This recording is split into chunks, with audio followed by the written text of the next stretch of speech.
அஸ்ஸலாமு அலைக்கும் வரஹ்மத்துல்லாஹி வபரகாத்து. ஒரு மெயின் ரோடு. முன்னால் செல்லக்கூடிய ஒரு லாரியிலிருந்து சில பலகைகள் அந்த ரோட்டில் நடுப்பகுதியில் விழுந்து விட்டது.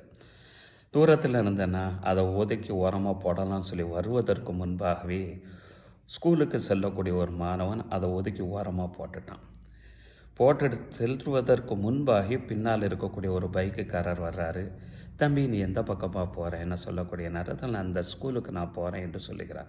அந்த இடத்துலேருந்து அந்த ஸ்கூலுக்கு சுமார் 1.5 கிலோமீட்டர் தூரம் இருக்கும். உடனே பரவாயில்ல வாப்பா, நான் உன்னை அந்த ஸ்கூலில் நான் இறக்கி விட்டுறேன்னு சொல்லி அவரை அழைச்சிட்டு போகிறார்.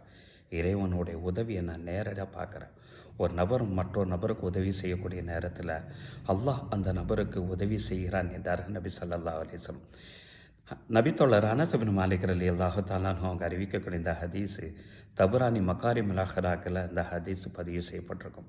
மன் நஸர் அஹாஹு பில் கைபி, யார் தன்னுடைய சகோதரருக்காண்டி உதவி செய்கிறார். உண்மையிலே அந்த ஸ்கூல் மாணவன் தனக்கு பின்னால் வரக்கூடிய எந்த தோழரும் பாதிக்கப்பட்டு விடக்கூடாது என்ற எண்ணத்தில் செய்த அந்த உதவி தான் அது. நசரஹுல்லா, அவருக்கு அல்லாஹ் உதவி செய்வான் ஃபித் துன்யா வல் ஆஹிரா, ஈருலகத்திலும் இறைவன் உதவி செய்யக்கூடியவனாக மாறிவிடுகிறான் என்றார்கள் நபி ஸல்லல்லாஹு அலைஹி வஸல்லம் அவர்கள். இறைவன் நேரடியாக வந்து உதவி செய்வது கிடையாது, மாறாக மற்ற நபர்களுடைய உள்ளத்தில் உதவி செய்யக்கூடிய எண்ணத்தை தூண்டுவான் என்பதுதான் இந்த இடத்துல யதார்த்தமாக நான் பார்த்த ஒரு உண்மை.